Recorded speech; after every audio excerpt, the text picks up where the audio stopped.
Welcome back to Unlimited Recaps. Today we'll be diving into a horror crime film from 2007 titled Funny Games.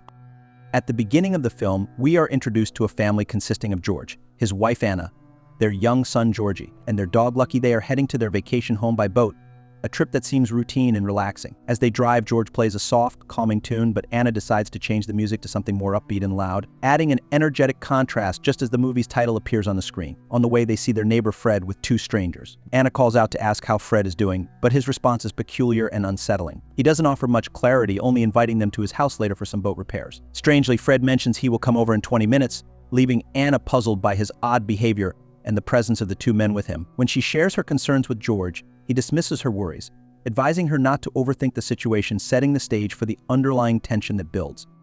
Soon after, Fred arrives at their house, accompanied by a young man named Paul, who he introduces as the son of a friend. After assisting George with launching the boat into the water, Fred promptly departs. Meanwhile, George and Georgie stay outside to work on the boat, leaving Anne alone in the kitchen. It is here that another young man, Peter, arrives. He introduces himself as Fred's friend's son and politely asks Anna if she could spare some eggs, explaining that they have run out. Anna agrees and hands him 4 eggs, but Peter, in a clumsy moment, drops them on the floor. As Anna cleans up the mess, Peter, seemingly unfazed, requests more eggs. Though mildly irritated, Anna obliges and gives him 4 more eggs. However, as she retrieves the eggs, Peter casually drops her phone into the sink, causing it to malfunction. Anna is visibly upset by this deliberate act, but tries to keep her composure. She gives him the eggs once again, but firmly tells him to leave. Trying to calm her nerves, she lights a cigarette, but a sense of unease lingers.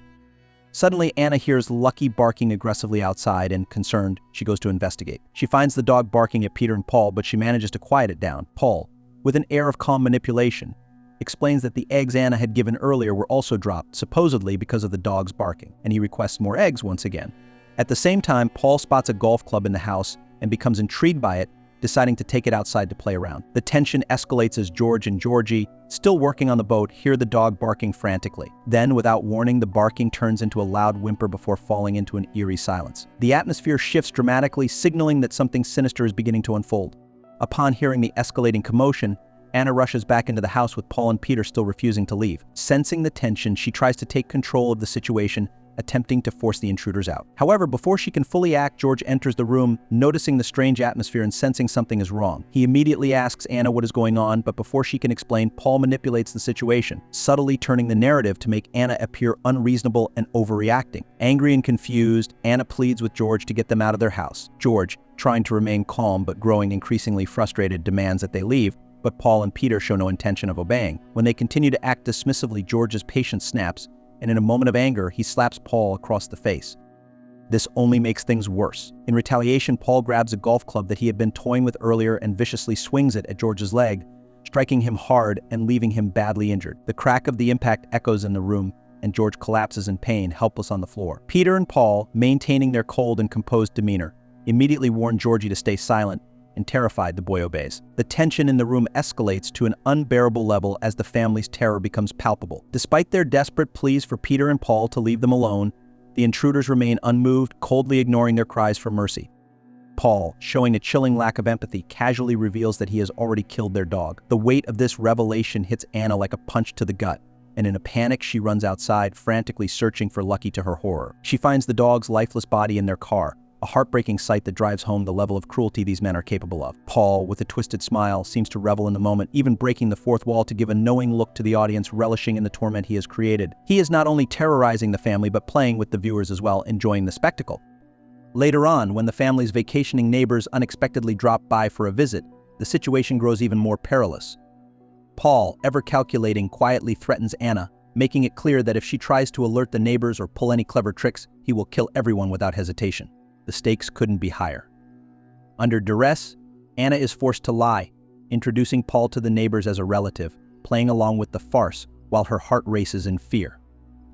The neighbors, oblivious to the horrors unfolding behind closed doors, exchange pleasantries and leave shortly after, leaving Anna and her family more isolated than ever.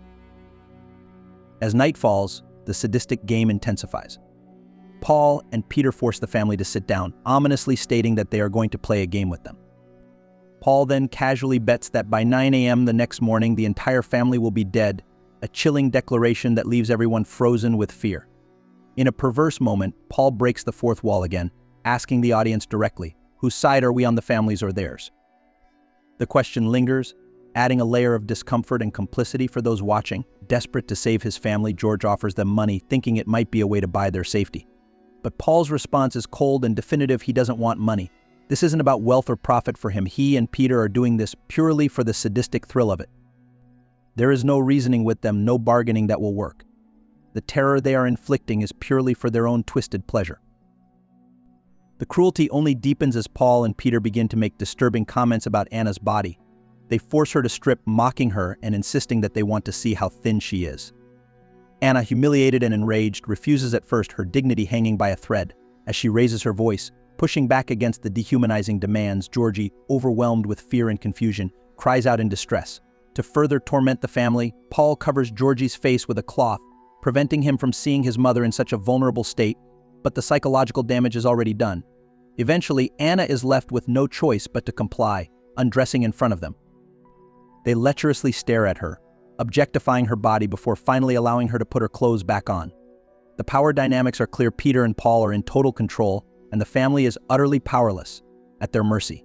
Paul, acting calmly and methodically, removes the cloth that had been covering Georgie's face. Sensing a moment of opportunity, Georgie doesn't hesitate and takes off running as fast as his legs can carry him. While Paul remains behind, occupied with binding Anna's hands and legs, Peter immediately springs into action, chasing after the terrified Georgie. The boy, desperate to escape, attempts to climb over a tall gate but is unsuccessful. Determined to find refuge, Georgie redirects his path, sprinting toward his neighbor Fred's house, using the river as a guide to navigate his way. Meanwhile, back at the house, Anna, gripped by fear and desperation, pleads with Peter for the lives of her family members. Despite her emotional pleas, Peter remains cold and indifferent, ignoring her completely. At Fred's house, Georgie enters, searching for any means to defend himself. In the living room, he stumbles upon Fred's lifeless body, a grim sight that reinforces the gravity of the situation. Amidst the chaos, Georgie discovers a gun and, seeing no other option, grabs it for protection. He quickly hides, hoping to catch Peter off guard. However, Peter finds him and Georgie, summoning all his courage, points the gun at him and pulls the trigger. But to Georgie's dismay, the gun fails to fire. With a smirk, Peter easily disarms the boy, capturing him and dragging him back to the house, the failed attempt at escape now over. Upon their return to the house, Paul takes this opportunity to mock George, ridiculing him by saying that his own son had tried to kill them with a gun. As Paul continues to belittle the family, Georgie, still shaken, tells his parents the horrifying truth that he had seen their neighbor Fred lying dead in his house. George, in his state of shock and devastation, sees his wife's lifeless body. The gruesome sight causes the reality to sink in. Both Twitter and Paul must have been responsible for these horrific murders. Overwhelmed by grief and anger, he demands answers from the two tormentors, asking them who wants to die first. In response, Paul nonchalantly begins a cruel game, performing what he calls the Chinese twist, which ends with a peculiar detail, the letter N. As if to punctuate the absurdity of the situation, Paul casually strolls into the kitchen to grab something to eat, his callousness made even more disturbing by the sound of his footsteps echoing through the house. Moments later, it is revealed that Peter has shot George, causing his tragic death. When the phone rings, Paul asks Peter why he shot George, pointing out that it was supposed to be Dan's turn to die. Peter, with no remorse, explains that George was attempting to escape, leaving him no choice but to kill him. After this, Paul and Peter lock up the house, sealing the family's fate. Unbeknownst to them, the wife, whom they believe to be dead, regains consciousness. Summoning the last reserves of her strength, she manages to get up and crawl to the kitchen, where she uses a knife to free herself from her bindings. Once she is free, she goes over to her husband, and they weep together, their hearts shattered by the loss of their son. John, unable to move due to his injuries, urges her to leave the house and seek help. With no time to waste, she quickly dresses and attempts to make a phone call, only to discover that the phone is broken, having been thrown into the sink by Peter earlier. Thinking fast, she uses a hairdryer to dry the phone, hoping it might work again. To her relief, the phone turns on, and she frantically calls the police. But to her horror, no sound comes through on the other end of the line. At that moment, George yells at her to leave the house immediately, fearing for her safety. Taking his advice, she rushes outside to seek help, leaving George behind to deal with the damaged phone. Although he tries his best to call the police and inform them of everything that has transpired, the damaged phone prevents his voice from being heard clearly. Meanwhile, outside, she runs toward the road where she spots a car approaching in the distance. Her heart races as she wonders if it could be Peter and Paul, so she quickly hides behind a nearby tree. As the car passes by, she realizes it's not them, but it's too far away for her to flag it down. Desperate, she scans the horizon and sees another car coming towards her. Waving frantically, she tries to signal it for help. Meanwhile, inside the house, George, still grappling with the weight of everything that has happened, picks up his son's lifeless body. Just as he does, he hears the sound of the door opening. For a brief moment, he believes his wife has returned with help. But his hope is shattered when he sees that it's Peter and Paul who have entered the house once again, this time dragging his wife along with them. With no escape in sight, Peter and Paul tie both George and his wife up. Paul, in a chilling tone, asks them how they would prefer to die by knife or by gun. As the tension mounts, Anne sees her opportunity, grabs the gun, and shoots Peter, killing him instantly. Paul, shocked and horrified by Peter's death, scrambles to find the remote control. Desperate, he presses the remind button, which mysteriously rewinds time and brings Peter back to life. Just as Anne raises the gun again, determined to kill Peter once more, Paul intervenes, stopping her.